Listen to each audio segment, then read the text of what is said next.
কিয়ামতের দিন যদি আল্লাহ তাআলা বলে যে আমার ইউসুফকে কেনার জন্য কারা কারা দাঁড়িয়েছিল, আমি যেন সেই ক্রেতাদের তালিকায় যেন সেই লাইনের মধ্যে দাঁড়িয়ে যেন সেই ক্রেতাদের লিস্টে যেন আমার নামটা উঠাইতে পারে। আল্লাহ, আমিও গেছিলাম মিশরের বাজারে, সুবহানাল্লাহ। আমি তো আসলে কেনার জন্য আসি নাই, আসলে এসেছে যে আল্লাহর পয়গম্বর যে এখানে ইউসুফ আলাইহিস সালাম, উনি তো শুধু নবী নয়, উনি তো ওনার বাপও নবী, ওনার দাদাও নবী, ওনার পরদাদাও নবী, সুবহানাল্লাহ বলেন না। উনি হচ্ছেন করিম ইবনুল করিম ইবনুল করিম ইবনুল করিম, আল্লাহু আকবার। উনি শুধু ভালো নয়, ভালো ভালো ভালো ভালো অনেক ভালো, যার জেনারেশন ওনার পিতা ইয়াকুব আলাইহিস সালাম উনিও নবী, ইয়াকুব আলাইহিস সালামের বাপ ইসহাক আলাইহিস সালাম উনিও আল্লাহর পয়গম্বর, ওনার বাবা ইব্রাহিম আলাইহিস সালাম উনিও পয়গম্বর, পয়গম্বরের ছেলে, পয়গম্বরের নাতি, পয়গম্বরের পুতি, সুবহানাল্লাহ বলেন না। এর চাইতে উত্তম মানুষ কি পৃথিবীতে আছে নাকি? আর বংশের দিক দিয়ে এর চাইতে শ্রেষ্ঠ আর কি হইতে পারে? এরকম একজন পয়গম্বরকে কেনার জন্য অনেক মানুষ আসছে, সেখানে আমিও একটু তালিকায় নাম লেখার জন্য আসছে, যে আসলে কেনার সাহস আমার নাই।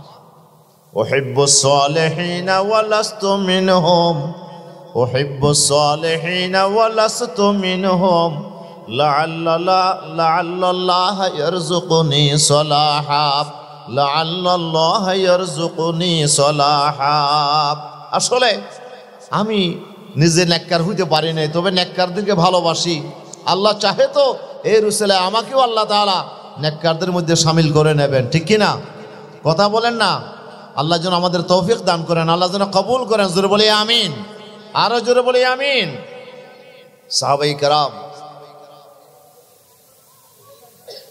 রিদওয়ানুল্লাহ তাআলা আজমাইন, ওনারা আল্লাহ রাসূলকে বিভিন্ন প্রশ্ন করতেন। তো বিভিন্ন প্রশ্ন করতেন,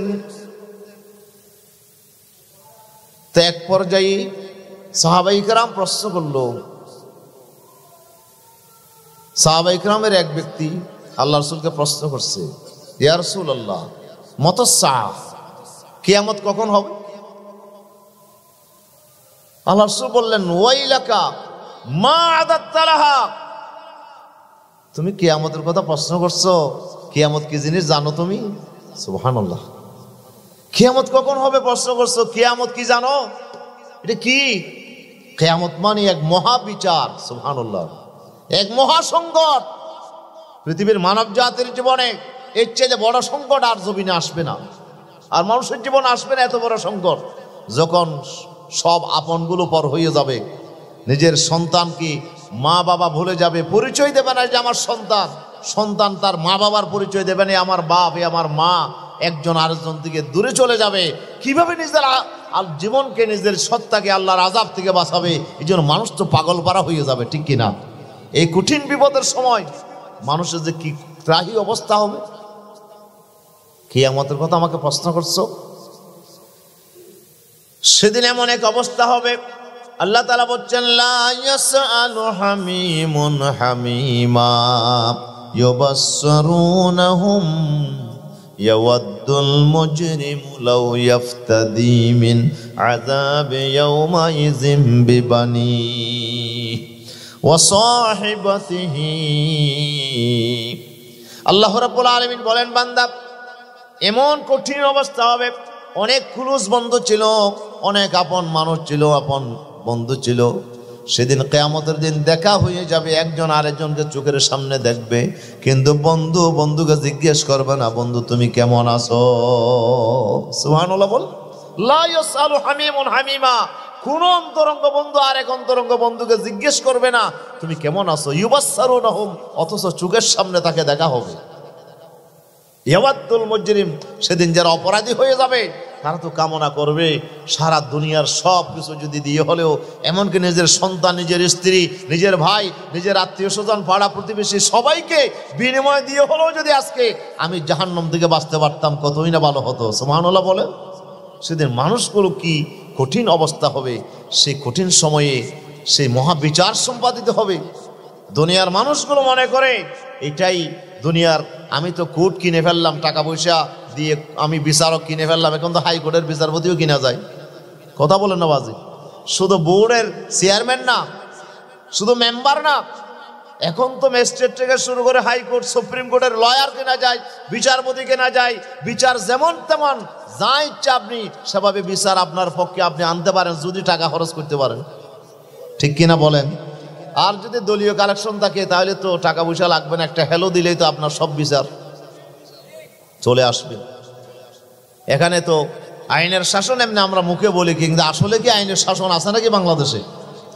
আইনের শাসন নাই। দলের পক্ষে হলে এখন তাকে আপনার জেল থেকে শুধু মুক্তি নয়, ওনার যাবতীয় সব মাফ। আর যদি দলের না হয় তাহলে তো জামিন হলেও বের হইতে পারবে না, মাসের পর মাস, বছরের পর বছর আরো অন্য মামলা দিয়ে তাকে আটকে রাখা হবে। এটা তো আইনের শাসন হতে পারে না। আজকে এরকম এক কঠিন সময় যখন মনে করছি আমরা যে আমরা তো এখন বিচার তো এখন আমাদের হাতে, কোর্ট কাছারি আমার হাতে, আদালত আমার হাতে, এখন কি করার আছে? আল্লাহ বলছে সেদিন কিন্তু এই অবস্থা থাকবে। সক্রেটিস বলছিল, I to die, you to live. God knows who is the better, who is best. তোমরা হাসতেছো, আমার ফাঁসি হয়ে যাবে। হ্যাঁ, আমি ফাঁসি হয়ে যাবে, আমি মরে যাব। অন্যায় বিচারে তোমরা আমাকে ফাঁসি দেবা, অসুবিধা নাই, তোমরা বেঁচে থাকো। কিন্তু মনে রাখবা এই দুনিয়াতে কিন্তু বেশি দিন বেঁচে থাকা যাবে না। God knows who is the best. দুনিয়াবাসী জেনে রাখো, আসল মালিক কিন্তু জানে আমি কি দোষী না নির্দোষ, ঠিক কিনা? দুনিয়াতে তো অনেক ভালো ভালো মানুষকেও আজকে ফাঁসির মঞ্চে নিয়ে যাওয়া হচ্ছে, আজকে জেল দেওয়া হচ্ছে, ফাঁসি দেওয়া হচ্ছে, দুনিয়াবাসীকে বোঝানো হচ্ছে তারাই অপরাধী, আসলে অপরাধী কিনা এটা বিচার হবে কোথায়? কথা বলেন না। पहाड़ी फाड़ जाएगा, जमी पर जलजला होगा। पहाड़ी फाड़ जाएगा, जमी पर जलजला होगा। मोहम्मद तख्त पर होगा, अदालत पर खुदा होगा। मोहम्मद तख्त पर होगा, अदालत पर खुदा होगा। সেদিন আদালতের সেই জাস্টিসের আসনে বসবেন কে? কে জাস্টিস হবেন? কে বিচার করবেন? আমার আল্লাহ সুবহানাহু ওয়া তাআলা আহকামুল হাকিমিনের আদালতে আমাকে আপনাকে হাজির হতে হবে, ঠিক কিনা বলেন না? দুনিয়ার বিচার শেষ বিচার নয়, এটার আবার পুনরায় বিচার হবে কিয়ামতের আদালতে, ঠিক কিনা বলেন না? আপনি মনে করছেন দুনিয়ার বিচারে শেষ বিচার? না না, উপরে দক্ষিণের পরে আরো দক্ষিণ আছে। তোমার চাইতে আরো দক্ষিণ আছে, তোমার চাইতে উপরে আরো আরো উপর আছে। सितारों के आगे जहां और भी है, सुभानुल्लाह। सितारों के आगे जहां और भी है, या अल्लाह। যে তারকা দেখা যাচ্ছে মনে হচ্ছে না আকাশ ওখানে লেগে আছে, না না, এর উপরে আরো আকাশ আছে, এর উপরও আরো উপর আছে। তুমি মনে করছো তুমি সবার উপরে, না না, তোমার উপরে আরো উপর আছে। তুমি মনে করছো বড় ক্ষমতাবান, যেমন ইচ্ছা তেমন করতে পারো, মনে রাখবা তোমার উপর একজন মহা ক্ষমতাবান আছে। সেটা কোন দিন বুঝবা? হ্যাঁ, বুঝে আসবে কখন জানো? ফালাউলা ইযা বালাগাতিল হুলকুম ওয়া আনতুম হিনাইযিন তানজুরুন। আল্লাহু আকবার। মৃত্যু যখন বান্দার কাছে হাজির হয়ে যায়, মৃত্যুর ফেরেশতা যখন এসে যায়, বান্দার রূহ যখন টানে নিয়ে যায়, তার চতুর্দিকে তার আত্মীয় স্বজন, ছেলে সন্তান, পাড়া প্রতিবেশী সবাই তাকে পাহারা দিচ্ছি।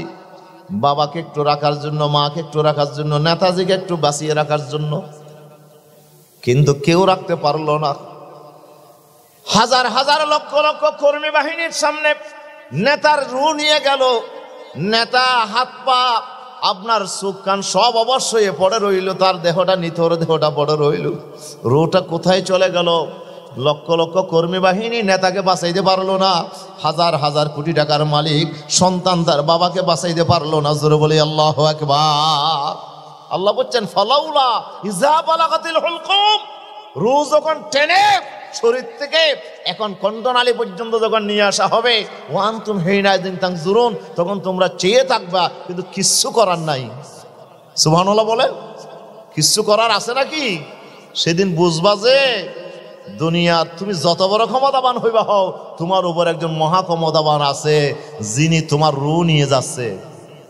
সুবহানাল্লাহ বলেন না, এক মহা ক্ষমতাবান।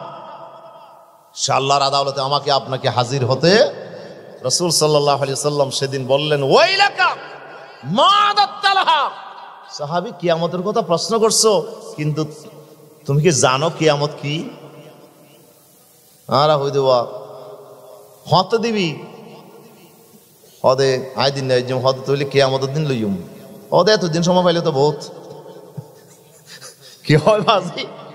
হ্যাঁ, কিয়ামতের দিন মেললে লবি দিলা লইলে লইস, হ্যাঁ বহুত সময়, এতদিন পাইলে তো বহুত কিছু। হ্যাঁ, কিয়ামতের দিন দিলিয়া পাইলে দিয়ম দেরি।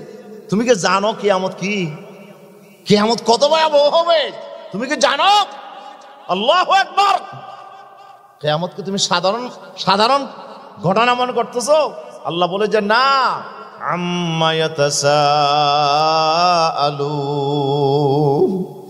আম্মা ইয়াতাসাআলুন আনিন নাবাইল আযীম আনিন নাবাইল আযীম আল্লাযী হুম ফীহি মুখতালিফুন কাল্লা সায়ালামুন সুম্মা কাল্লা সায়ালামুন। আল্লাহু আকবার।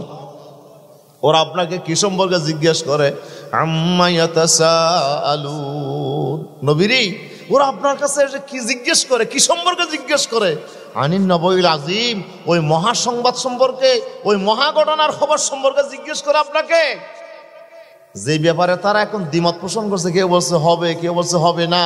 আল্লাহ বলে কাল্লা, খবরদার, কখনো নয়। তারা যা মনে করছে, সৌফা তা'লামুন, শীঘ্রই তারা জানবে আসল ঘটনা কি। সুবহানাল্লাহ, অতি শীঘ্রই জানবে। সুম্মা কাল্লা সৌফা তা'লামুন, এক কঠিন বিচার, অতি শীঘ্রই মানুষ জানবে কি হতে যাচ্ছে। প্রিয় হাজিরিন, কিয়ামত বড় ভয়াবহ হবে, এমন এক কঠিন অবস্থা হবে। আল্লাহ তাআলা বলছেন, ইযা ওয়াকাতিল ওয়াকিআতু লাইসা লিওয়াকাতিহা কাযিবা খাফিদাতুর রাফিআ। সুবহানাল্লাহ। ইযা ওয়াকাতিল ওয়াকিআ, কিয়ামত যখন কায়েম হবে, অনুষ্ঠিত হবে, আল্লাহ বলছেন লাইসা লিওয়াকাতিহা কাযিবা, তখন আর মিথ্যা প্রতিপন্নকারী আর কেউ থাকবে না। কিয়ামত হবে না এই কথা বলার মতো আর কেউ থাকবে না। কিভাবে বলবে? কিয়ামতের সামনে এসে গেছে, কিয়ামত কায়েম হয়ে গেছে, দুনিয়া ভেঙ্গে চুরমার হয়ে গেছে। মানুষগুলো আপনার নিজের সত্তাকে আল্লাহর আযাব থেকে বাঁচানোর জন্য প্রাণ ভরে ছুটতেছে। কিভাবে? এক কঠিন অবস্থা সৃষ্টি হয়ে গেছে। লাইসা লিওয়াকাতিহা কাযিবা, দুনিয়াতে মানুষ এখন অস্বীকার করে, হয়তো কিরে কিয়ামত ক্ষমতা দিন, না না মানুষ মরে তো মাটি হয়ে যাবে, কিসের কিয়ামত? আল্লাহ বলে যে দুনিয়াতে অস্বীকার করছো, কিয়ামত যখন কায়েম হয়ে যাবে আর অস্বীকার করার কোনো সুযোগ নাই। সেদিন অবস্থা কেমন হবে? খাফিদাতুর রাফিআ, খাফিদাতুর রাফিআ। খাফিদা মানে নিচুকারী, রাফিআ মানে উঁচুকারী। একটা নিচু করবে আর একটা উঁচু করবে। কিয়ামতের দুটি সিফাত বর্ণনা করছে আল্লাহ তাআলা, একটা হচ্ছে নিচু করে দেবে আর একটা হচ্ছে উপরে তুলে দেবে। সুবহানাল্লাহ বলেন। কিছু মানুষকে উপরে ছিল, দুনিয়াতে খুব বেশি উপরে ছিল, খুব বেশি উঁচু স্টেজে ছিল, উঁচু আসনে ছিল, মহান বড় বক্তা ছিল, বড় মুফাসসিরে কোরআন ছিল, বড় এমপি ছিল, বড় মিনিস্টার ছিল, বড় প্রধানমন্ত্রী ছিল, প্রেসিডেন্ট ছিল, কত মহা ভিআইপি ছিল, দুনিয়াতে অনেক উঁচু ছিল। আল্লাহ বলছে যেমন উঁচু তেমন নিচু হয়ে যাবে। সুবহানাল্লাহ বলে। সেদিন ধরা পড়ে যাবে কিয়ামতের দিন। খাফিদা, কিয়ামত তাকে নিচু করে দেবে। রাফিআ, দুনিয়াতে একেবারেই কোনো দাম মান সম্মান কিছুই ছিল না, মর্যাদা কিছুই ছিল না, একেবারে নিতান্ত গরিব ছিল, নিতান্ত আপনার কাউন্ট করার মতো কেউ ছিল না। এমন অবস্থা হবে, রাসূলুল্লাহ বলছে ইন্না আতওয়ালান নাসি আনাকান ইয়াউমাল কিয়ামা আল মুয়াজ্জিনুন। আল্লাহু আকবার। কিয়ামতের দিন সবচেয়ে গর্দান লম্বা হবে কার?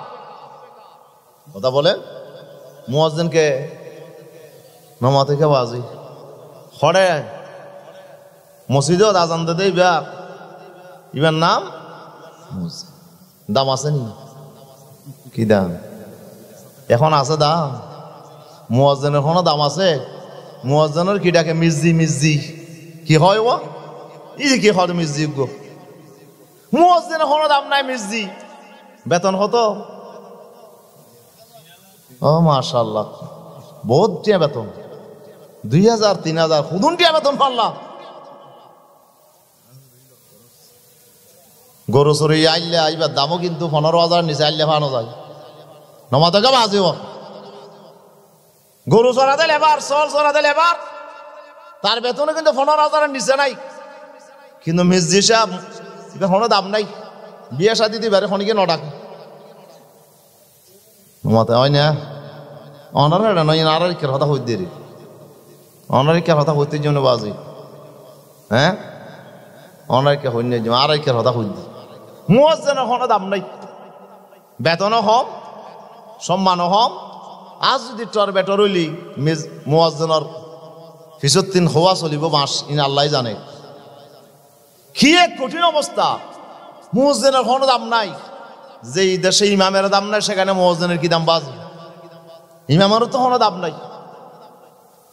দেওবন্দ মাদ্রাসা থেকে ফতোয়া দেওয়া হয়েছে, যেই মসজিদের ইমামের বেতন 10,000 টাকা চেয়ে কম হবে ওই ইমামের পিছনে নোয়াজ করা যাইস নাই।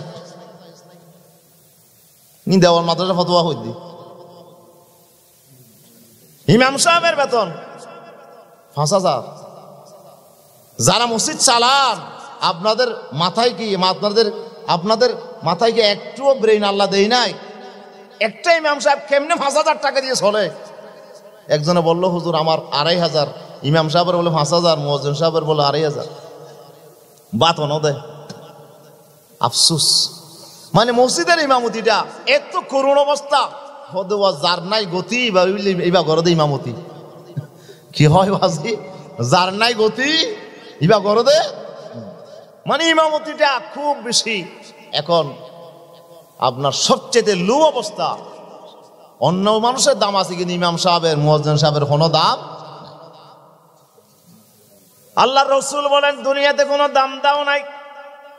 একটু বেশ কম হইলে আজান, একটু দেরিতে হইলে মুয়াজ্জিনের কত গালিগালাজ মুয়াজ্জিনের উপরে চলেছে।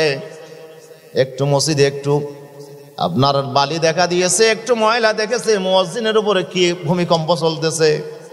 সভাপতি সাহেব এসে এক কথা, সেক্রেটারি সাহেব এসে আরেক বহা, কেশিয়ার এসে আরেক বহা। ঠিক কিনা বলেন না বাজি? কি এক ভূমিকম্প চলতেছে মুয়াজ্জিন সাহেবের উপরে। আল্লাহ রাসূল বলেছেন না না, দুনিয়ার জমিনে মুয়াজ্জিনের কোনো দাম নাই, ইমাম সাহেবের কোনো দাম নাই। ও দুনিয়ার মানুষ শোনো, কিয়ামতের দিন সবচেয়ে বেশি গর্দান লম্বা হয়ে যাবে আমার মুয়াজ্জিন যারা, তাদের গর্দান হবে বেশি লম্বা। জোরে বলেন না আল্লাহু আকবার। গর্দান বেশি লম্বা মানে কি? যে মানুষের গর্দান লম্বা সেটাকে অনেক দূর থেকে দেখা যায়, অনেক দূর থেকে দেখা যায় খল্লা লম্বা। গর্দান লম্বা মানে কিয়ামতের দিন এমন উঁচু স্টেজের উপরে হবে, অনেক দূর থেকে দেখা যাবে। এমন সম্মানিত আসন দিয়ে আল্লাহ তাআলা তাকে সেই আরশের নিচে যে স্টেজ হবে, আরশের নিচে যে আল্লাহ তাআলা স্টেজ বানাবেন, সেই স্টেজের মধ্যে আল্লাহ তাআলা মুয়াজ্জিনকে স্থান দেবেন। সুবহানাল্লাহ বলেন। যার কোনো দাম ছিল না দুনিয়াতে, কোনো কদর ছিল না, সেই মুয়াজ্জিন কোথায়? আর যারা বেশি ভিআইপি ছিল খাফেদা, ওদের কোনো দাম নাই। কি দাম নাই ওদের? যে কি অবস্থা। আল্লাহ তাআলা বলছে ইয়াউমা তারাল মুজরিমিনা নাকিসু রুউসিহিম। সুবহানাল্লাহ। হে রাসূল, আপনি যখন দেখবেন অপরাধীদেরকে কি রকম অবস্থা, চেহারা মাথা নিচু করে ফেলেছে, তার লজ্জা শরমে সে এখন আপনার হেট হয়ে যাচ্ছে, মাথা উঁচু করার সাহস পাচ্ছে না। সুবহানাল্লাহ। মুকনিই রুউসিহিম লা ইয়ারতাদু ইলাইহিম তারফুহুম ওয়া আফিদাতুহুম হাওয়া। আল্লাহু আকবার। তাদের অবস্থা বড় কঠিন, কাউকে চেহারা দেখাতে পারছে না। কি লজ্জা আর শরম। কত বড় প্রিন্সিপাল ছিল, কত বড় আলেম ছিল, কত বড় নেতা ছিল, কত বড় ভিআইপি পার্সন ছিল, কিন্তু আজকে সব ধরা খেয়ে গেছে। ঠিক কি না? আজকে কি খাইছে? সব ধরা খেয়ে গেছে। মাদ্রাসার দফতরি অনেক বড় উঁচু আসনে, কিন্তু প্রিন্সিপাল ধরা পড়ে গেছে। মসজিদ কমিটির সভাপতি ধরা পড়ে গেছে, কিন্তু মুয়াজ্জিন সাহেব বড় সম্মানের আসন পেয়ে আল্লাহর কাছে মহা সম্মানিত হয়েছে। আল্লাহু আকবার। কিয়ামত কি এমনি জানতেন মনে করতেছেন? কিয়ামতের একটু আভাস পেয়েছিলাম ফখরুদ্দিনের আমলে, কোন আমলে মনে আছে না আপনাদের? কোন আমল? ইতারা পয়েন্টসেন যখন হইনি পারিব ফখরুদ্দিনের আমল। হঠাৎ করে খুদ থেকে ফখরুদ্দিন একটা আসলো, মঈনুদ্দিন ফখরুদ্দিনের আমল শুরু হয়ে গেল। বাজিরেই এমন এসে প্রতাপ নিয়ে বসে গেল চেয়ারে, তারপরে বলো যে আমি ক্ষমতা ছাড়বো না, 2 বছর পর্যন্ত কি ডলা দিয়ে দেবো আজি। ঠিক কিনা?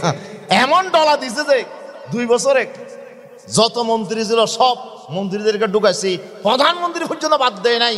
একবার 2বারের প্রধানমন্ত্রী তাদেরকেও ঢুকাইছে, একজনও বাদ নাই। বিরোধী দলীয় নেত্রী, প্রধানমন্ত্রী সব ঢুকাইছে। বাজিরেই এমন এক কঠিন অবস্থা হয়ে গেছে, এমন চিরুনি অভিযান চলছে। আল্লাহু আকবার। মন্ত্রীরা বলতেছে মন্ত্রী নইলে বেশি ভালো হইতো। ঠিক কিনা বাজি?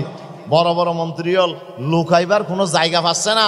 ওরা চিন্তা করতেছে কেন মন্ত্রী হইলাম, আজকে এই অবস্থা কেন, পালানোর কোনো জায়গা নাই। কিন্তু সেদিন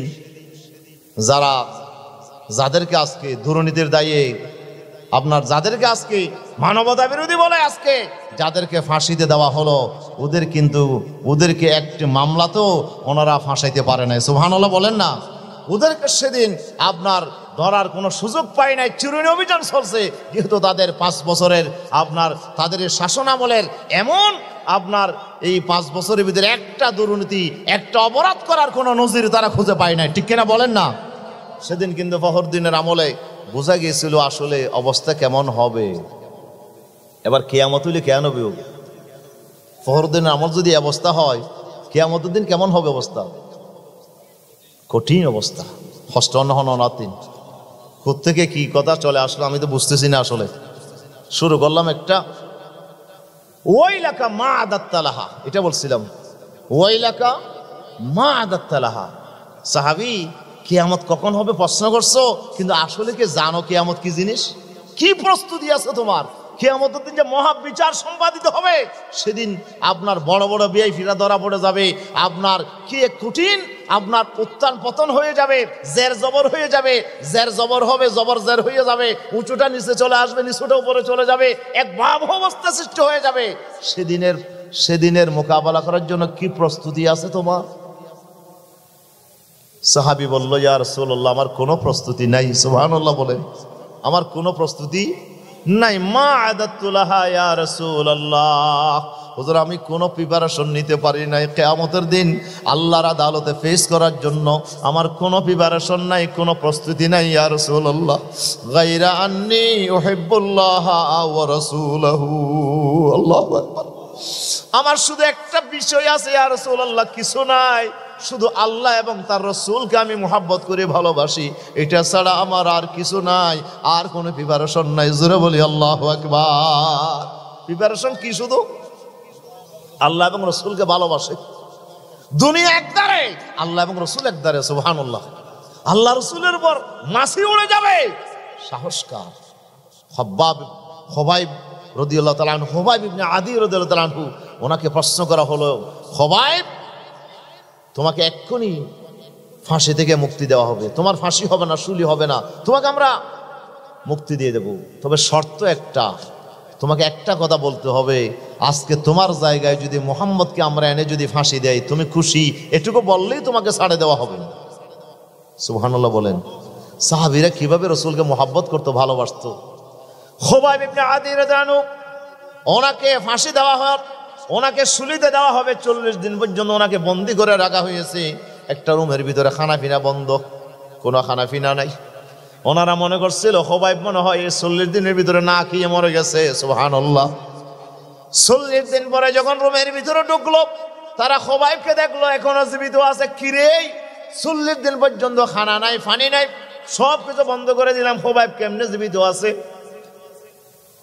খোবাইব শুধু জীবিত নাই, খোবাইবের সামনে দেখলো বেমৌসুমি ফলগুলো, সুবহানাল্লাহ, বাজারে যে ফলগুলো পাওয়া যায় না সেগুলোই খোবাইবের রুমের ভিতরে পাওয়া গেল।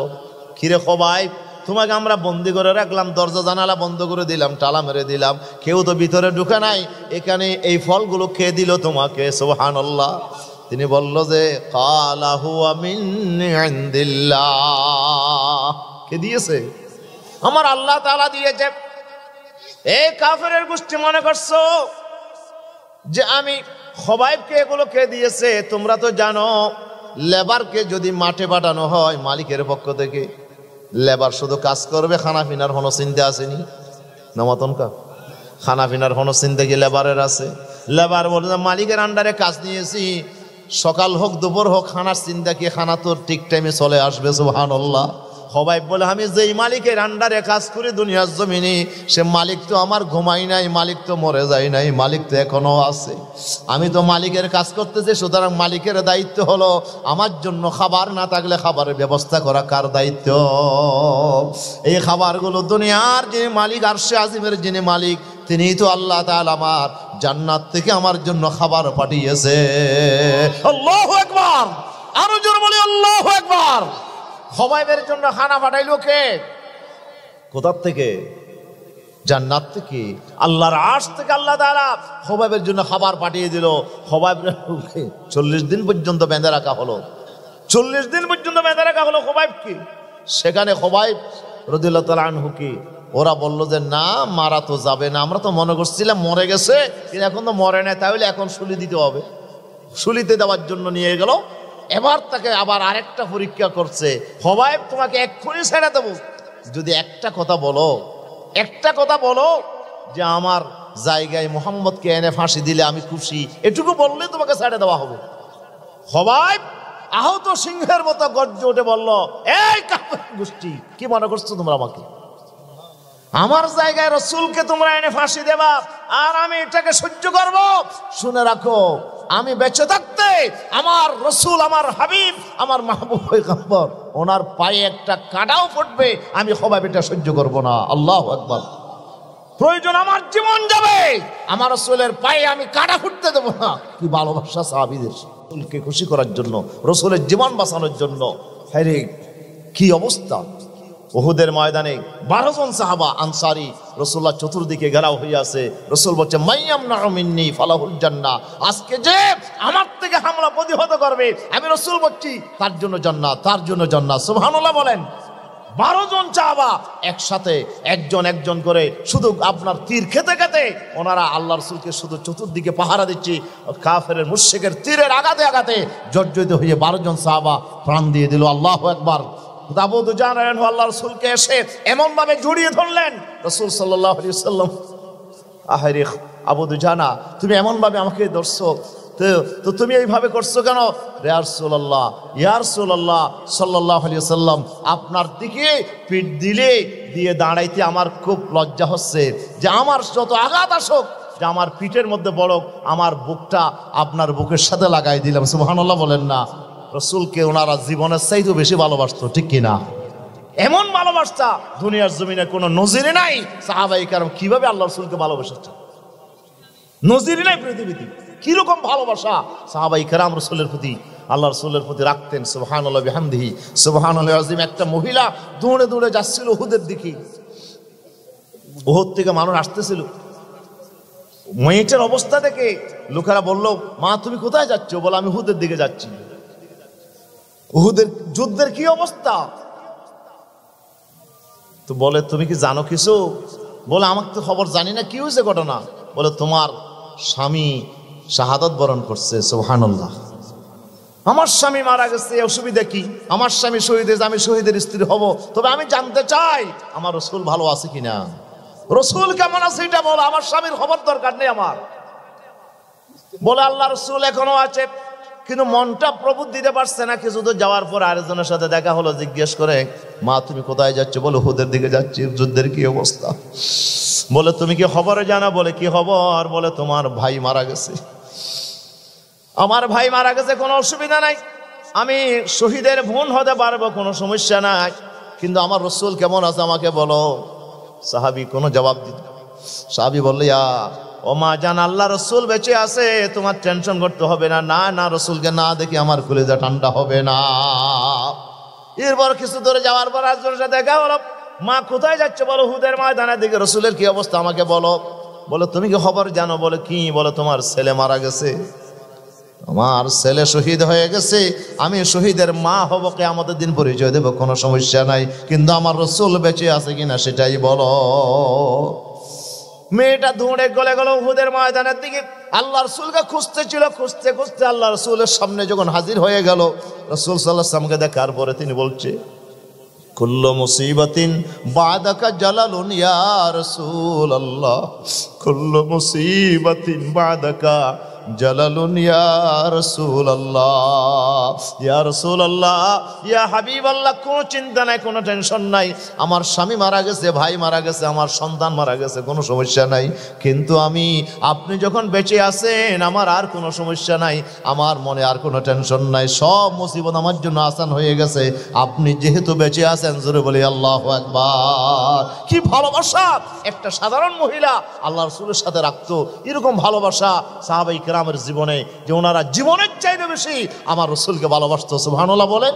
যেহেতু রসুলকে ভালোবাসাটা ঈমানের অঙ্গ, রসুলকে ভালোবাসা ঈমানের অঙ্গ। হযরত ওমর রাদিয়াল্লাহু আনহু আল্লাহ রাসূলকে বলছে যে, ইয়া রাসূলুল্লাহ আনতা লা আহাব্বু ইলাইয়া মিন কুল্লি শাইইন ইল্লা মিন নাফসি। বুখারী শরীফের হাদিস। ইয়া রাসূলুল্লাহ, আমি আপনাকে ভালোবাসি, দুনিয়ার সব কিছুর চাইতে বেশি ভালোবাসি, তবে জীবনের চাইতে বেশি নয়, তবে আমার জীবনটা আমার কাছে বেশি প্রিয়। ইয়া রাসূলুল্লাহ, এই জীবনটা ছাড়া, আমার ফরানটা ছাড়া সব দিতে পারবো, আমার স্ত্রী পুত্র সন্তান সন্ততি টাকা পয়সা ধন দৌলত আপনি যা বলেন সব আপনার জন্য কোরবান করে দেব, কিন্তু জীবনটা একটু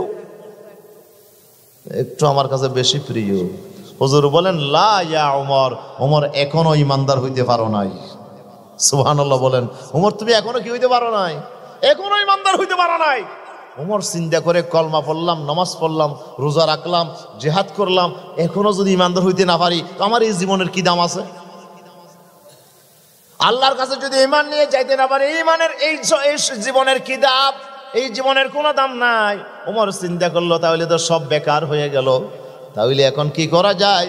ওমর সিদ্ধান্ত ঘোষণা করে দিল, ইয়া রাসূলুল্লাহ, ইয়া হাবিবাল্লাহ, ওয়াল্লাহি ওয়াল্লাহি লা আনতা হাব্বু ইলাইয়া মিন কুল্লি শাইইন হাত্তা মিন নাফসি। ইয়া রাসূলুল্লাহ, ইয়া রাসূলুল্লাহ, আল্লাহর জাতের কসম করে বলছি, ইয়া হাবিবাল্লাহ, আমি দুনিয়ার সব কিছুর চাইতে, এমনকি আমার জীবনের চাইতেও আমি আপনাকে বেশি ভালোবাসি।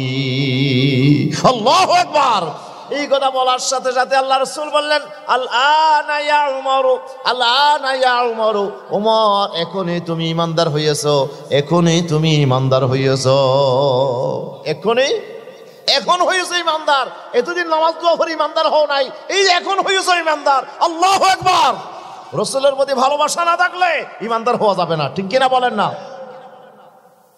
এক ইমাম সাহেবকে হযরত ওমর ক্যান্সেল করে দিয়ে, তোর ইমামতি লাগবে না বেটা, যা। অপরাধ কি? অপরাধ একটা, ফজরের নামাজে তেলাওয়াতের সময় সূরা আবসা তেলাওয়াত করে, বারবার কি তেলাওয়াত করে? কথা বলেন না।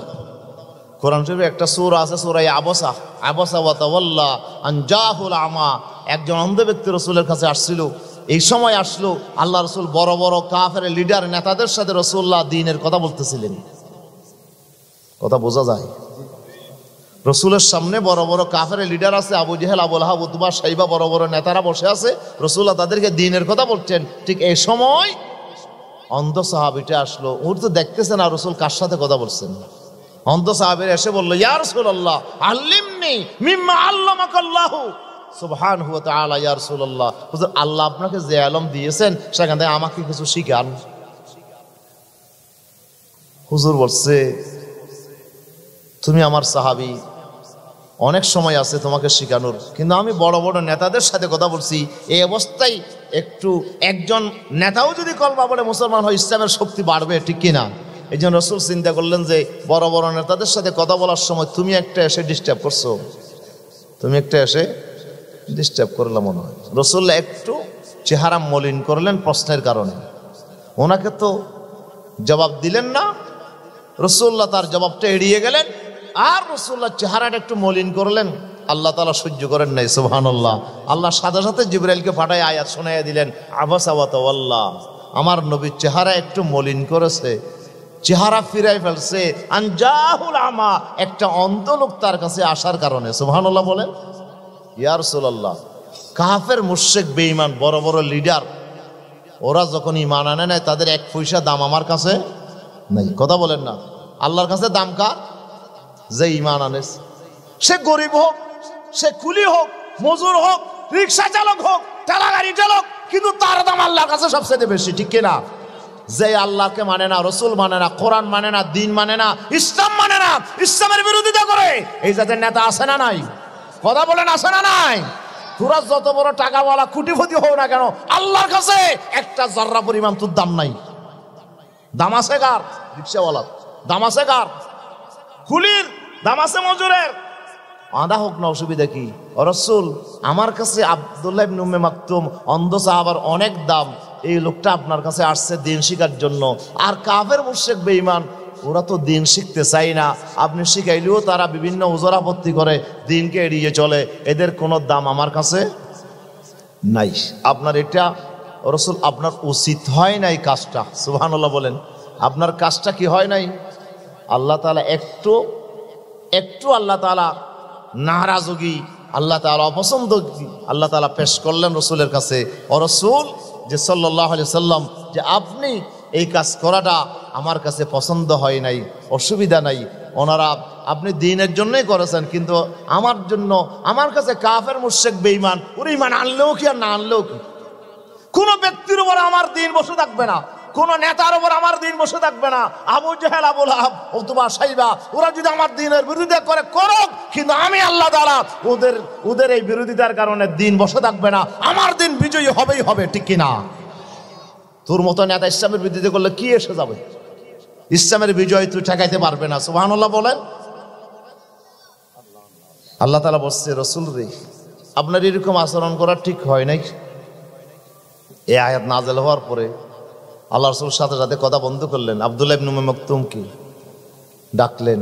ইবনে মাকতুম আল্লাহ রাসূল এত ভালোবাসতেন, সুবহানাল্লাহ। উম্মে মাকতুম যতক্ষণ বসে থাকতেন, রাসূলুল্লাহ ততক্ষণ বসে থাকতেন। উনি ওঠার আগ পর্যন্ত রাসূল বসার থেকে উঠতেন না। উনি যা বলতেন সেটা আল্লাহ রাসূল পূরণ করতেন। সুবহানাল্লাহ বলেন। এই আয়াতটা, এই সূরাটা বারবার তেলাওয়াত করে একটা ইমাম সাহেব, কোন নামাজে? ফজরের নামাজে একটু লম্বা সূরা পড়ে, তো ওখানে আবসা পড়ে।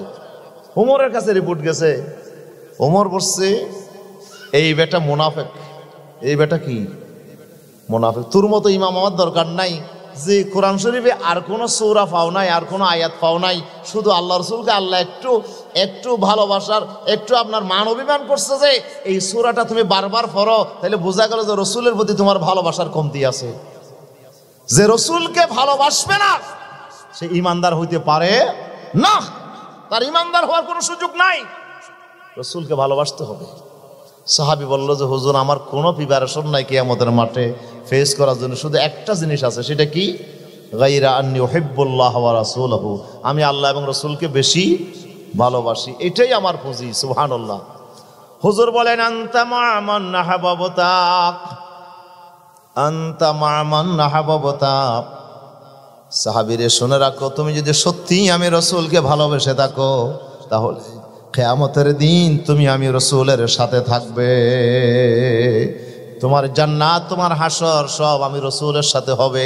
তুমি যাকে ভালোবাসো তার সাথেই তোমার হাসর হবে, তার সাথেই তোমার কিয়ামত হবে, তার সাথেই তোমার জান্নাতে বাসস্থান হবে। জোরে বলি আল্লাহু আকবার। আনাস বলছে, সেদিন সাহাবীরা এত আনন্দিত হলো, আমার জীবনে এত আনন্দিত আর কোন অবস্থায় আমি সাহাবীদেরকে দেখি নাই।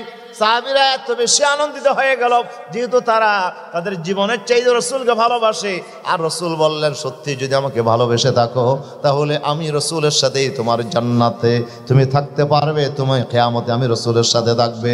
আমার সুপারিশ তোমার জন্য, আমার মুহাব্বত ভালোবাসা তোমার জন্য। এই জন্য সাহাবায়ে কেরাম সবচেয়ে বেশি খুশি হয়ে গেল। জোরে বলি আল্লাহু আকবার। আরো জোরে বলি আল্লাহু আকবার। তাহলে আমরা নেককার হইতে পারি নাই, কিন্তু নেককার থেকে আমরা, কথা বলেন না, আলেম হইতে পারি নাই, কিন্তু আলেমদেরকে আমি ভালোবাসবো। আলেম হইতে পারি না, আলেম থেকে মোহাব্বত করবো, দিনওয়ালাদেরকে মোহাব্বত করব। আমি দিনের বেশি খেদমত করতে পারি নাই, যারা দিনের খেদমত করে তাদেরকে আমি অন্তর দিয়ে ভালোবাসবো, ঠিক কিনা? তাদেরকে মোহাব্বত করব। আমি দিনের দায়ী হতে পারে নাই, কিন্তু যারা দিনের দায়ী, যারা দাওয়াত নিয়ে মাঠে ময়দানে কাজ করছে, তাদেরকে আমি অন্তর দিয়ে ভালোবাসবো। সুবহানাল্লাহ। আল্লাহর কোরআনের শিক্ষক আমি হতে পারি নাই, আল্লাহর কোরআনের যারা শিক্ষকতা করছে তাদেরকে আমি আল্লাহর ওয়াস্তে আমি দিনের জন্য তাদেরকে ভালোবাসবো, ঠিক কিনা? আমার ভালোবাসা আমি নেককারদেরকে, আলেমদেরকে, ইমাম আমি হতে পারি নাই, আমি ইমাম হইতে পারি নাই, ইমামের কাছেও আমি যাইতে পারবো না। আমার জীবন শেষ করলেও সেই ইমামকে আমি ভালোবাসবো, ঠিক কিনা? নাকি ওদের সাথে শত্রুতা? কিছু মানুষ তো মনে করে, কিছু মানুষ মনে করে ওদের সাথে শত্রুতা করলেই মনে হয় আমি পার পেয়ে যাব, এরকম মনে করে না? কথা বলেন না। আমরা দেশে বলে যে বেগিন লই গিয়ে আগে দিতে, কিন্তু মাদার গাছ লই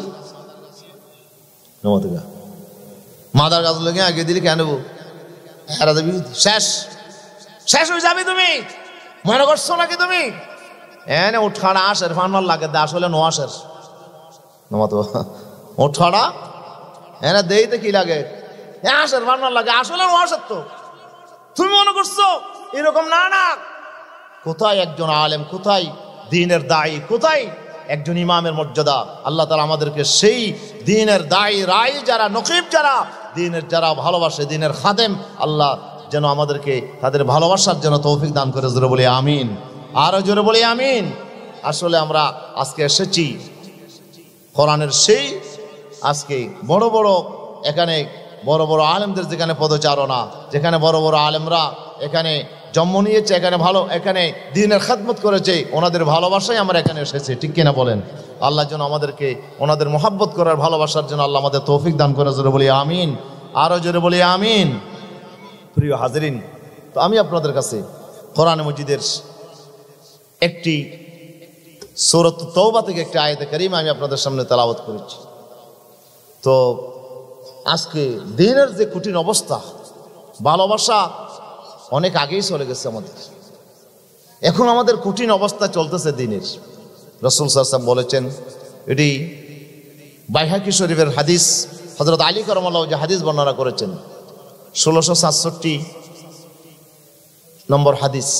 قال النبي সাল্লাল্লাহু আলাইহি ওয়াসাল্লাম, ইউশিকু আন ইয়াতি আলান নাস জামান লা ইয়াবকা মিনাল ইসলাম ইল্লা ইসমুহু ওয়া লা ইয়াবকা মিনাল কুরআন ইল্লা রাসমুহু।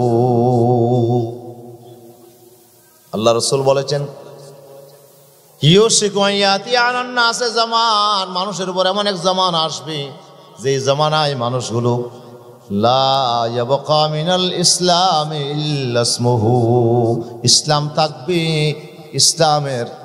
ইসলাম থাকবে না জমিনে, শুধু ইসলামের নামটাই বাকি থাকবে।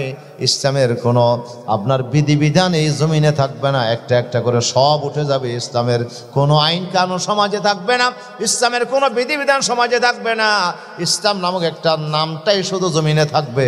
জোরে বলি নাউযুবিল্লাহ, আরো জোরে বলি নাউযুবিল্লাহ। আল্লামা বিন বাজ রহমতুল্লাহ আলাই এই হাদিস সম্পর্কে উনি মন্তব্য করেছেন, হাদিসটি আপনার লফজান জয়ীফ হলেও কিন্তু মানন হাদিসটা সহি, যে অসংখ্য হাদিস এই হাদিসের মর্মকে আপনার সমর্থন করে। এই জন্য হাদিসটা ওনার মর্ম ঠিক আছে, হাদিসের অর্থ ঠিক আছে, এই হাদিসের উপর আমল করা যায়।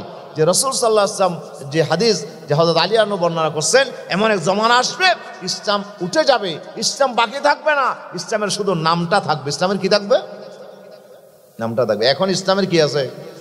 এখন আমরা বলি যে ইসলাম হরে গিয়ে নেবাজি, আর ফুয়ার নাম আমরা কি দিই মোহাম্মদ ইসলাম, আর বাপার নাম নুরুল ইসলাম নমাদনকা, আর ওর নাম আব্দুল সালাম,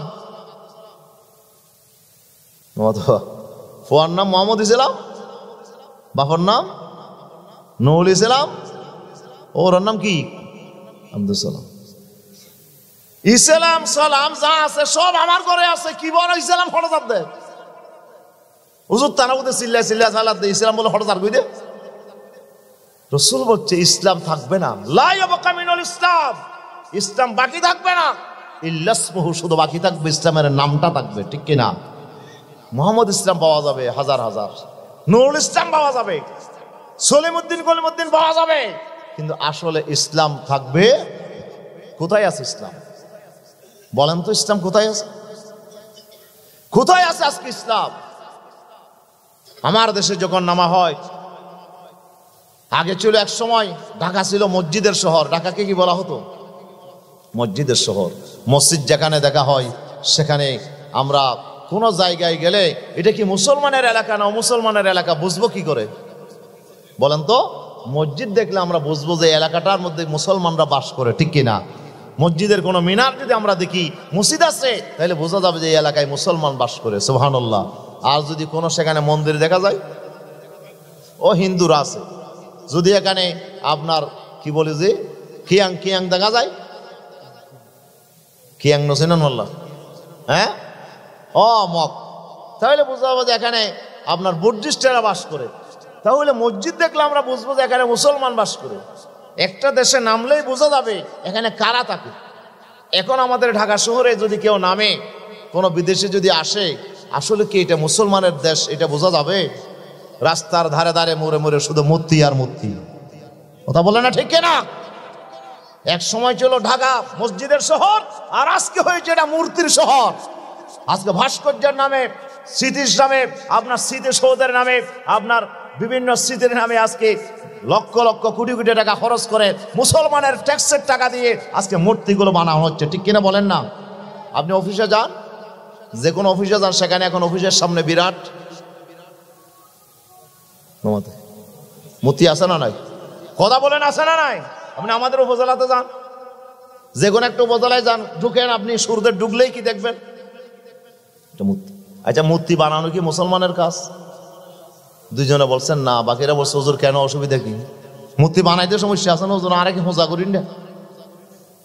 আচ্ছা, মূর্তি বানানো মুসলমানের কাজ না মূর্তি ভাঙা মুসলমানের কাজ? রাসূলুল্লাহকে জিজ্ঞেস করা হয়েছে, হে রাসূল, লিমা বুইসতা ইয়া রাসূলুল্লাহ, হুজুর আপনি কেন আসছেন দুনিয়াতে? আপনাকে কেন পাঠানো হয়েছে? হুজুর বলছে, বুইসতু লিকাসরিল আসনাম, আল্লাহ আমাকে পাঠিয়েছেন মূর্তি ভাঙার জন্য। সুবহানাল্লাহ বলেন। রাসূল দুনিয়াতে আসছে যে কি ভাঙার জন্য? মূর্তি ভাঙার জন্য। রাসূলুল্লাহ মূর্তি ভাঙছেন, কোথায় ভাঙছেন? আল্লাহর পয়গম্বর মূর্তির বিরুদ্ধে দাওয়াত শুরু করলেন মক্কার জমিনে। মক্কার কাফেররা সহ্য করলো না, আমার নবীকে 13টা বছর পর্যন্ত নবীকে নির্যাতন করলো। মক্কার জমিনে রাসূলকে জেলখানায় দিল, 3টা বছর পর্যন্ত জেলখানায় বেঁধে রাখলো শিহাব আবি তালেবের ভিতরে, ঠিক কিনা? আল্লাহ রাসূল সাল্লাল্লাহু আলাইহি ওয়াসাল্লাম সেখান থেকে মুক্ত হলেন। সেখান থেকে চলে গেল তায়েফের ময়দানে, সেখানে মার খেয়ে আমার নবী রক্তাক্ত হয়ে আবার মক্কায় ফিরে আসলো। এবার রাসূলের যাবার কোনো জায়গা নাই। মক্কাবাসীরা আবার সিদ্ধান্ত নিল, দারুন নদওয়ার পার্লামেন্টে বসে আবু জাহেল সিদ্ধান্ত নিল, মুহাম্মদকে আর জমিনে রাখা যাবে না। সে আমাদের মূর্তিদের বিরুদ্ধে কথা বলে, আমাদের দেবতার বিরুদ্ধে কথা বলে, আমার ধর্মের বিরুদ্ধে কথা বলে, রাখা যাবে না। আল্লাহ রাসূলকে রাতের অন্ধকারে ঘরঘেরাও করে তারা আমার নবীকে হত্যা করার জন্য স্কোয়াড বাহিনী গঠন করলো। রাসূলের ঘরঘেরাও করা হলো। আল্লাহ ওহী পাঠালেন, নবীরে আর মক্কায় থাকা যাবে না। আল্লাহু আকবার। রাসূলকে আল্লাহ তার ঘর থেকে বের করলেন, অথচ চতুর্দিকে কারা আছে? কাফেররা আছে। রাসূল বের হবেন কেমনে? আল্লাহ তাআলা বললেন, রাসূল রে, আপনি বের হতে পারবেন, কোনো সমস্যা নাই। এক মুষ্টি মাটি আপনি হাতে নেন, হাতে নিয়ে মাটিগুলো আপনি দূরে নিক্ষেপ করেন। আল্লাহর এই মাটিগুলো নিক্ষেপ করলে কি হবে? আল্লাহ বলে, যা হওয়ার সব আমি করব। সুবহানাল্লাহ বলেন। ওয়ামা রমাইতা ইয রমাইতা ওয়ালাকিন্নাল্লাহা রমা। কোরআন মাজিদ আমার আল্লাহ বলেন, নবী রে, আপনি শুধু নিক্ষেপ করবেন, বাকি কাজ আমি আল্লাহ তাআলা করব। কিতাবে লেখা হচ্ছে, রাসূল নিক্ষেপ করলেন সামনের দিকে এক মুষ্টি মাটি, কিন্তু সেই মাটিগুলো বাড়ির চতুর্দিকে যারা আল্লাহ নবীকে হত্যা করার জন্য তরবারি নিয়ে হাজির হয়েছে, প্রত্যেক সেই তরবারি নিয়ে যোদ্ধা যারা, তাদের চোখের ভিতরে মাটিগুলো ঢুকে গেল। আল্লাহু আকবার। মাটি কোথায় ঢুকে গেছে? তো চোখের মধ্যে মাটি পড়লে চোখে খসখসায় কিনা, ব্যথা করে কিনা? কিন্তু মাটি, এটার শান আলাদা, এটার শান আলাদা। মাটি চোখের ভিতর পড়ার পরে চোখে ব্যথা শুরু হয় নাই, খসখসানি হয় নাই, চোখের মধ্যে আরামের ঘুম চলে আসছে। সুবহানাল্লাহ বলেন না। ঘুম খেয়ে দিয়েছে। ঘুম কাকে দিতে হয়? আল্লাহকে দিতে হয়। আল্লাহ যখন বলে যে ঘুম ধর, ঘুম এসে আমাদেরকে ধরে। আমরা ওষুধ খাইলেও ঘুম যাইতে পারি না। হ্যাঁ, এঙ্গুরে ডাকে দে উঠিন নোড়ার ওদিক তার ন ঘুমো ধৈর্য দে।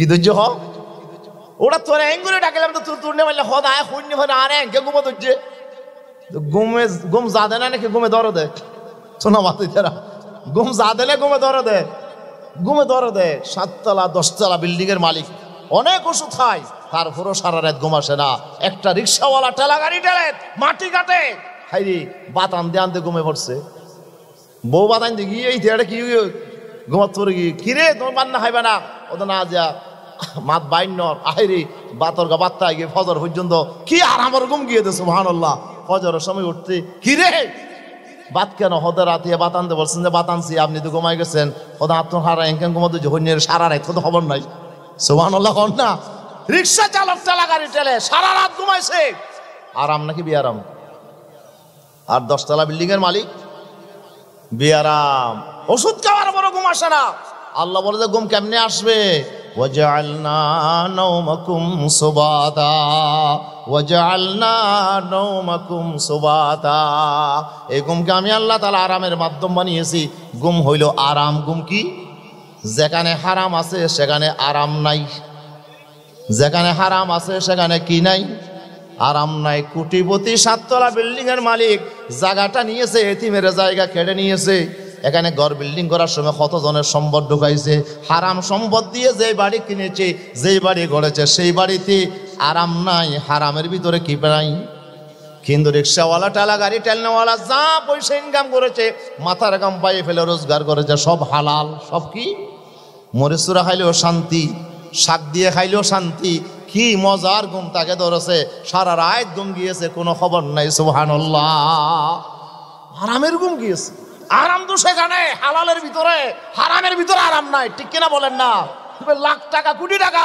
জনগণের সম্পদ ব্যাংক ডাকাতি করে তুমি আপনার জনগণের সম্পদ শোষণ করে বিলিয়নপতি হইতে পারা কোটিপতি হইতে পারবা এখন তো 1000 কোটি টাকার মালিক আগে ছিল 22 পরিবার আর এখন কত পরিবার 22,000 পরিবার নোয়া থেকে বাজি ইন হইলে আবার আর তো হতন তুমি বালানো লাইট পারে কেন যায় রাই কেন হতা আগিয়ে দে বাজে আই মাফসাইস 1000 কোটি টাকার মালিক এখন যারা মাশাআল্লাহ এমপি হয়েছে অধিকাংশ নাকি বলে কোটিপতির নিচে হন এমপি নাই ঠিক কিনা আছে অধিকাংশ 2-1 বাদ দিলে সব আজকে আমাদের 1000 কোটি টাকার মালিক আল্লাহ বলছে যত টাকার মালিক হো না কেন আরাম নাই মনে শান্তি নাই হারাম হারাম হারামের ভিতরে কোনো আরাম পাওয়া যাবে না হালাল ইনকাম করো তোমাকে আমি আল্লাহ তাআলা আরামের ঘুম দেব ঠিক কিনা তোমার জীবনে শান্তি আসবে আল্লাহ আমাদের তৌফিক দান করো আমিন বলেন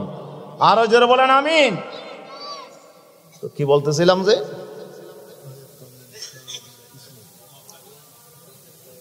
মক্কা বিজয় আল্লাহ রসুলকে হত্যা করার জন্য কাফেররা গড়গাড়াও করছে সুখের মধ্যে কি ঢুকছে বালি ঢুকার পরে কি এসে গেছে মজার ঘুম এসে গেছে সুবহানাল্লাহ বলেন এমন মজার ঘুম আসছে আল্লাহ রসুল তাদের সামনে দিয়ে বের হয়ে গেছে যে ওরা টের পাই নাই সুবহানাল্লাহ বলেন বাঁচাইলেন কে আল্লাহ রাব্বুল আলামিন আমার নবীকে বাঁচাইয়া দিলেন 13 বছর পর্যন্ত আমার নবীকে ওরা নির্যাতন করলো নবী গারে সুরের মধ্যে গিয়ে আশ্রয় নিল কাফেররা সেখানে নবীকে ধরতে গেল আল্লাহ নবীকে হত্যা করার জন্য সেখানে গেল আল্লাহ নবীকে বাঁচাইলেন কিনা আল্লাহ তাআলা নবীকে বাঁচাইয়া দিলেন সেই গর্তের ভিতরে গুহার ভিতরে আল্লাহ তাআলা বলেন আমি আল্লাহ তাআলা এমন একটা পার্টিশন দিয়ে দিলাম ও আনজালা সাকিনাতান ও আনজালা জুনুদাল্লাম তারাউহা তোমরা যা দেখো না এরকম বাহিনী আমি পাঠাইয়া দিলাম মাকড়সা এসে জাল বনলো সেখানে কবুতর এসে ডিম পারলো জোরে বলেন না সুবহানাল্লাহ গুহার মুখের মধ্যে কবুতর ডিম পারছে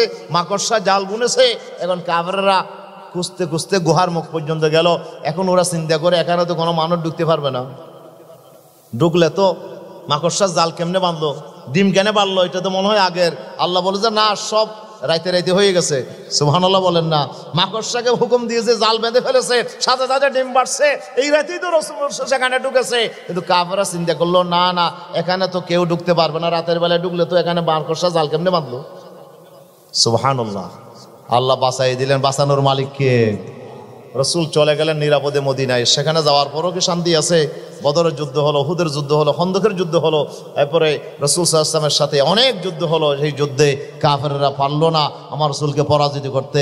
আল্লাহ তাআলা 8 বছরের মাথায় আমার রাসূলকে বিজয়ী বেশে আবার মক্কায় আনলেন। সুবহানাল্লাহ বলেন। মক্কায় আসার পরে রাসূলুল্লাহ এখন বিজয়ী শক্তি, 10,000 যোদ্ধা নিয়ে পুরো মক্কা ঘেরাও করেছে। আমার বিশ্বনবী আসলেন, আসার পরে রাসূল সাল্লাল্লাহু আলাইহি ওয়াসাল্লাম আল্লাহর ঘরে আসলেন। আল্লাহর ঘরে এসে দেখলেন যে 360 মূর্তি আল্লাহর ঘরের ভিতরে, ঠিক কিনা? রাসূলের হাতে এখন ক্ষমতা আছে না নাই? আর ভাই লিস্টি লইতে হাজার হবে কেন দিয়া শেষ।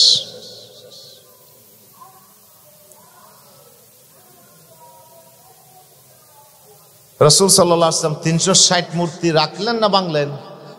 বলেন না। এমন বাংলেন লাঠি দিয়ে 360টা মূর্তি ভেঙ্গে চুরমার করে আমার বিশ্বনবী আল্লাহর ঘর পরিষ্কার করলেন। সেখানে তিনি 6 রাকাত নামাজ আদায় করলেন। সুবহানাল্লাহ বলেন। আমার নবী মূর্তি বানাইলেন না মূর্তি বাংলেন?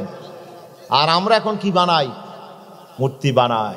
আমাদের ঘরে এখন মূর্তি, শোকেসে মূর্তি আপনার পুতুল দিয়ে ভরা। আল্লামা ইকবাল বলছে, বুত সেকন উঠ গয়ে বাকি জো রহে বুত ঘর হে, বুত সেকন উঠ গয়ে বাকি জো রহে বুত ঘর হে, था इब्राहिम पेदर पेसर आजर है, था पेदर इब्राहिम पेसर आजर है। আল্লাহু আকবার। আজরের ঘরে ইব্রাহিম জন্ম নিয়ে ইব্রাহিম আলাইহিস সালাম মূর্তি বানাইছিল, আর আমরা রাসূলের ঘরে ইব্রাহিমের ঘরে জন্ম নিয়ে এখন আমরা মুসলমানরা কি বানাই? তো আমাদের ভিতর মুসলমানই আছে? মুসলমানের ঘরের ভিতর মুসলমানই নাই। মুসলমানের দেহের মধ্যে মুসলমানই আছে? নাই। আজকে আমাদের দেহের মধ্যেও দেখলে মুসলমানই নাই। আমাদের চেহারা সুরতে মুসলমান বোঝায় না। আমরা এখন এমন একটা অবস্থায় চলে আসছি, লা ইয়াবকা মিনাল ইসলাম ইল্লা ইসমুহু। ইসলাম জমিনে নাই। ইসলাম যদি থাকতো তাহলে সুদী ব্যাংক একটাও বাংলাদেশে থাকতে পারতো না, ঠিক কিনা বলেন না? সুদী ব্যাংক বাংলাদেশে আসেনি, তাহলে বোঝা যায় ইসলাম জমিনে যদি ইসলাম থাকতো, ইসলাম থাকলে সুদ থাকতে পারতো না। ইসলাম আছে নাই বলেই আজকে সুদী ব্যাংক আমাদের আপনার ঘরে ঘরে এখন সুদ এসে গেছে, ঠিক কিনা বলেন? তাহলে ইসলাম কথাই আছে, এমনি নামে আছে ইসলাম, কিন্তু আসলে কাজে ইসলাম নাই। যদি ইসলাম থাকতো বাংলাদেশে গরিব থাকতো? এখন গরিব আছে না নাই? গরিব আছে। গরিব কেন? যদি ইসলাম থাকতো। প্রত্যেকটা ধনের সম্পদ হিসাব করে রাষ্ট্রের দায়িত্ব হচ্ছে জাকাত কালেকশন করে। এই জাকাতের টাকাগুলো 50,000, 1 লাখ, 2 লাখ টাকা প্রত্যেকটা গরিবের ঘরে ঘরে বন্টন করে দেওয়া হতো, আর এই টাকা আর ফেরত নেওয়া হতো না। ঠিক 1 বছর যাকে জাকাত দেওয়া হতো, তারপরের বছর সে তো জাকাত নিতেই না, বরং সে ব্যবসা করে ওই থেকে আবার জাকাত দেওয়ার তাকে দায়িত্ব দেওয়া হতো, ঠিক কিনা বলেন? এইভাবে অভাব উঠে যাইতো। আজকে কি জাকাত জমিনে আছে নাকি? জাকাতের শাড়ি আছে, লুঙ্গি আছে, কিন্তু আসল জাকাত নাই। বস কথা শেষ। বাজিরি ইসলাম আছে, নাম আছে, কিন্তু হাস নাই। রাসূল বলে, ওয়ালা ইয়াবকা মিনাল কোরআন ইল্লা রাসমুহু। কোরআন শরীফ থাকবে না, কোরআনের পড়ার রসম থাকবে। কোরআনের খতম এখন প্রত্যেক বাড়িতে বাড়িতে কোরআনের খতম আছে না নাই? মুসিবতে পড়লে হুজুর ডাকি, হুজুর একখানা খতম পড়া না। হদুন 200 টিয়া 300 টিয়া হুজুর, তারও এখন খুব চালাক হয়ে গিয়ে মাশাআল্লাহ। হুজুরও চিন্তা করি সাথ দে টিয়া হদুন দিব, কি 200 দিব না 300 দিব না 500 দিব? অবস্থা বুঝিও রে আছে। অবস্থা বুঝি ব্যবস্থা হন না, অবস্থা বুঝি ব্যবস্থা হদুন দেয়া দিব ছাই। হুজুর হদে ঠিক আছে, শুরু করি আউযুবিল্লাহ বিসমিল্লাহ শুরু করি দে, আর পড়া উনি নেন তো যাই রে হদ তাম্মত শেষ 10-15 মিনিট ফুরি হদ হুজুর আইও আইও তাড়াতাড়ি, আর সময় নাই, একটু মোনাজাত করে দি। নামা থেকে বাসে চলেন না, না চলেন। এই কি শুরু করছো তো বেড়া? হুজুর হদুন আনিয়ে রে বাড়ানি কি আল্লাহ কোরআন শরীফ পড়া তো বাড়ি তুই বলি না, আর কোরআন শরীফ বেড়া তেও পড়ি না জানে, তার বউ পড়ি না জানে, তার ছেলেও পড়ি না জানে, তুই কি আল্লাহ মুসলমান হইছ? তুই তোর বাড়িতে তুই কোরআন পড়বি, তোর ছেলে কোরআন পড়বে প্রত্যেকদিন, তোর মা কোরআন পড়বে, মেয়ে কোরআন পড়বে, স্ত্রী কোরআন পড়বে, তোমাকে পড়তে হবে কোরআন। কিন্তু এখন কোরআন পড়ার দায়িত্ব দিয়ে আর বাড়া করি হুজুর হদুন আনিয়ে খতম করা দিই। আবার আমিও মাঝে মাঝে যাইতো নজরুল কি হ্যাঁ হুজুর নাই। ও আল্লাহ রে, আল্লাহ কবুল করুক, আমিন হন, আরো জোরে হন আমিন। আজকে খুব দুঃখ থেকে বলছি কথাগুলো। আসলে আজকে এমন কোরআন শরীফ পড়া, এখন আমরা কোরআন শরীফের শুধু রসম আছে, কিন্তু আসলে কোরআনের কোনো আইন কানুন সমাজে নাই। কোরআন যদি থাকতো আজকে আমার দেশে পর্দা থাকতো, কোরআন যদি থাকতো আজকে আমার দেশে ঘুষ জোয়া এগুলো থাকতে পারতো না। আজকে ঘরে ঘরে জোয়া মদ আজকে ঘরে ঘরে আজকে ঢুকে গেছে। কি এক কঠিন অবস্থা আজকে সমাজে। তাহলে ইসলাম কি জমিনে আছে নাকি? রাসূল বলছেন মাসাজিদুহুম আমিরাতুন ওয়া হিয়া খারাবুম মিনাল হুদা। মসজিদগুলো বিশাল বিশাল আলিশান বিল্ডিং হবে, কিন্তু মসজিদের ভিতরে কোনো হেদায়েত থাকবে না। মসজিদ হবে হেদায়েত থেকে খালি। জোরে বলেন নাউযুবিল্লাহ। কিয়ামতের আগে মসজিদগুলো কি হবে? বিশাল বিশাল বিল্ডিং হবে, আলিশান, খুব সুন্দর সুন্দর ইমারত মানে নির্মাণ করা হবে, কিন্তু মসজিদের ভিতরে হেদায়েত থাকবে না। অথচ রসুলের জামানায় মসজিদ ছিল কাঁচা, কিন্তু মুসল্লি ছিল ফাঁকা। রসুলের জামানায় মসজিদ ছিল কাঁচা, ওই আপনার খেজুর গাছের পাতা দিয়ে রসুল্লাহ মসজিদ করছিলেন, সেখানে বৃষ্টি পড়তো। আল্লাহ রসুল বলছে যে রাআইতুনি আসজুদু ফি মাইন ওয়া তিনিন, আল্লাহ আমাকে দেখালো যে লাইলাতুল কদরের মধ্যে আমি এমন জায়গায় সেজদা করছি যে আমার কপালে মাটি আর কাদা মাটি আর পানি লেগে গেছে। সুবহানাল্লাহ বলেন। যেদিন আমি দেখছি যে লাইলাতুল কদরের দিন বৃষ্টি হবে, সাহাবায়ে কেরাম বলল যে সেই রাত্রে এমন বৃষ্টি হলো, ফজরের সময় রাসূলুল্লাহ নামাজ পড়লেন, ফজরের নামাজ পড়ালেন, রাসূলের কপালের মধ্যে আমরা কাদা মাটি দেখলাম। তো আমরা বুঝে নিলাম যে আজকে রমাদানে 21তম রাতে লাইলাতুল কদর হয়ে গেছে। সুবহানাল্লাহ বলেন না, আরো জোরে বলেন না সুবহানাল্লাহ। রাসূলের মসজিদটা এরকম ফাঁকা ছিল না, রাসূলের মসজিদ ছিল কাঁচা, কিন্তু মুসল্লি ছিল ফাঁকা। আবু বকরের মতো মুসল্লি ছিল, উমরের মতো মুসল্লি তৈরি হয়েছিল, হযরত উসমানের মতো, আলীর মতো, খালিদ ইবনুল ওয়ালিদের মতো মুসল্লি তৈরি হয়েছিল। কিন্তু আজকে কোটি কোটি টাকা খরচ করে আমরা বিরাট মসজিদ বানাই, কিন্তু আসলে কি মসজিদে হেদায়েত আছে? মসজিদের ইমাম সাহেবকে স্বাধীনভাবে কথা বলতে পারে? সভাপতির বিরুদ্ধে গেলে, সেক্রেটারির বিরুদ্ধে গেলে, এখন ইমাম সাহেবের বেতন তো তারপর দিন থেকে নট, ঠিক কিনা বলেন না? ইমাম সাহেব ডানে বামে দেখে কথা বলতে হয়। ইমাম সাহেব বলে যে বাজিরে সৌরি আইয়ে দিয়েন তিনজন ফেলাই সারি ওরা আসছি ইয়ানোর মধ্যে হুজুর হুজুর ইন নহন গা অনার সভাপতি হিসাবে সুদি ব্যাংকত হাম করে দিন নহন গা অনে হদে বেড়া ইয়ার আগর মসজিদে থই না সৌরি গিয়ে, ঠিক কিনা? সুদের বিরুদ্ধে বলছি যে সভাপতি বলে তো ওয়াজ তো হুজুর আর বিরুদ্ধে করে দেয় না, আর বিরুদ্ধে করে দেয় ওয়াজ হুজুরে, হুজুর আর কোনো ওয়াজ না বাদ দেয় না, কই বললা ওদের সুদের হতানিকে আসে তো করানো। আমি বলে একখানা সুদি ব্যাংক করলো, একখানা লেনদেন করিয়ে দিই। তো হায় আরেক মসজিদত গেলাম তার সুদের হতা বাদ দিই, তো হায় দিলাম দেওয়া বেফরদা বউ যদি বেফরদা চলিলে তৈলে একটা খবর আছে। এখন ক্যাশিয়ার সাহেব হতে ইমাম সাহেবের আইন নিয়ে পারিব কেয়া হদা আর বউ এনজিও চুরি করে দিই ইমাম সাহেবের কইও নয়, ইমাম সাহেবের কইও নয়, আর বউ এনজিও চুরি করে তো আর এখন আর বিরাট সমস্যা। ইমাম সাহেবের রাখানো যাবে, ইমাম সাহেব এটা বাদ দিতে হবে। ইমাম সাহেব হদুজুর এই দিন হইতে আয় আর পর্দার ওয়াজও বন্ধ করে দিয়ে বাজি, সুদের ওয়াজও বন্ধ, পর্দার ওয়াজও বন্ধ। তো এখন ইমাম সাহেব কথা বলতে পারে না, আর রাজনৈতিক কথা, জুলুমের কথা তাকে বলা যাবে? মামা থেকে বাজি। তারপর দিন থেকে তো ইমাম সাহেবকে হাত করা ভরাইয়া ওই আপনার কুটে তুলবে, কি অপরাধ ইমাম সাহেবের? ওই ইমাম সাহেব সরকারের বিরুদ্ধে হতা হইয়ে বাজি। কি সরকারের বিরুদ্ধে কথা কইল? ইমাম সাহেব জুলুমের বিরুদ্ধে কথা বলছে। ওদের না, এদেশে জুলুমের বিরুদ্ধে কথা বলা যাবে না, ঠিক কিনা বলেন না? এখন কি কথা বলা যায় মসজিদে? যাই না। মসজিদ আছে বিশাল ইমারত হয়ে গেছে, কিন্তু মসজিদে আসলে কোরআনের হক কথাগুলো বলা যায় না। রাসূল বলেছেন মাসাজিদুহুম আমিরাতুন ওয়া হিয়া খারাবুম মিনাল হুদা। মসজিদগুলো আলিশান বিল্ডিং হবে, কিন্তু হেদায়েত থেকে খালি হবে, এমন জামানা আজকে মনে হয় আমাদের কাছে এসে গেছে। প্রিয় উপস্থিতি, মসজিদ নির্মাণ করা এটা খুবই সওয়াবের কাজ। এই মসজিদ যারা নির্মাণ করে এটা বড়ই সওয়াবের কাজ। রাসূলুল্লাহ বলেছেন ইযা রাআইতুমুর রাজুলা ইয়াতাআহাদুল মসজিদা ফাশহাদু লাহু বিল ঈমান। রাসূল বলছে তোমরা যদি কাউকে দেখো সে মসজিদ নির্মাণ করছে, মসজিদে খবরাখবর রাখছে, মসজিদে নামাজ দোয়া পড়ছে, মসজিদে তদারকি করছে, মসজিদের ব্যাপারে সম্পর্ক রাখতেছে, এরকম যদি কাউকে তুমি দেখো তাহলে সাক্ষী দাও সেই লোকটার ভিতর ঈমান আছে। সুবহানাল্লাহ বলেন। মসজিদের সাথে সম্পর্ক ওরাই রাখবে যাদের ভিতর কি আছে? ঈমান আছে। সুতরাং মসজিদে যারা নির্মাণ করে, মসজিদ যারা বানায়, ওদের জন্য আল্লাহ তাআলা, আল্লাহ রাসূল সার্টিফিকেট তারা ঈমানদার। জোরে বলে আলহামদুলিল্লাহ। এই জন্য আমি আর বেশি আলোচনা না করে আজকে এখানেই আমি শেষ করতে চাই। আপনাদের কাছে আমি জোর আবেদন জানাই, আজকে যে মসজিদের কাজ শুরু হয়েছে আলহামদুলিল্লাহ, আমি তো দেখে খুব খুশি হয়ে গেছি যে বিশাল একটা মসজিদ ইতিমধ্যেই 1 কোটির উপরে বুঝতে পারছেন যে 1 কোটির উপরে খরচ হয়ে গেছে। আলহামদুলিল্লাহ বলেন না?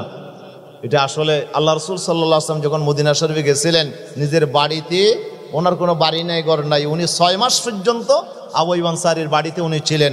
তারপরে 6 মাস পরে তিনি নিজের বাড়িতে উঠলেন। এই 6 মাসের ভিতরে রাসূল প্রথম কাজ করলেন মসজিদে নববীর নির্মাণ। সুবহানাল্লাহ বলেন। মসজিদ নির্মাণ করার পরে তারপরে তিনি নিজের ঘরগুলো নির্মাণ করেছেন, এরপরে তিনি বাড়িতে উঠেছেন। তাহলে রাসূল আমাদেরকে শিক্ষা দিল নিজের ঘর করার আগে আল্লাহর ঘর বানাইতে হবে, ঠিক কিনা? এবং কিতাবের মাসালা হচ্ছে আল্লাহর ঘরটা এরকম সুন্দর হইতে হবে, এলাকার ভিতরে যত বাড়ি আছে প্রত্যেকটা বাড়ির চেয়ে আল্লাহর ঘরটা বেশি সুন্দর হইতে হবে, ঠিক কিনা বলেন না? আল্লাহর ঘর কি হইতে হবে? বেশি সুন্দর হইতে হবে, না হইলে আল্লাহর ঘরের অবমাননা হবে, আল্লাহর ঘরের অবমাননা হবে। এই বাড়িতে, এই এলাকায় যতগুলো বাড়ি আছে, এখানে যত উন্নত মানের বাড়ি আছে তার চাইতে উন্নত মানের হতে হবে এই মসজিদটা, যেন এলাকার সবাই এসে মসজিদের ভিতর আরাম পায়, শান্তি পায়, ইবাদত করতে পারে মনের শান্তি নিয়ে। এই জন্য মসজিদটা আপনার, এখন তো সব বাড়িগুলো তো এখন টাইলস হয়ে গেছে, সব বাড়ি এখন বিল্ডিং হয়ে গেছে, তাহলে মসজিদও তো এখন বড় করা দরকার, কি বলেন, ঠিক কিনা? এই জন্য এই মসজিদটা নির্মাণের জন্য আলহামদুলিল্লাহ ইতিমধ্যে আপনারা অনেক টাকা দিয়েছেন। আমি তো এসে শুনলাম 1 লাখ আমার মনে হয় 2-4 জন দিয়েছেন। আলহামদুলিল্লাহ, আরো জোরে বলেন আলহামদুলিল্লাহ। যত ভাই দিয়েছেন আল্লাহ সকলের দান কবুল করুন, আমিন বলেন।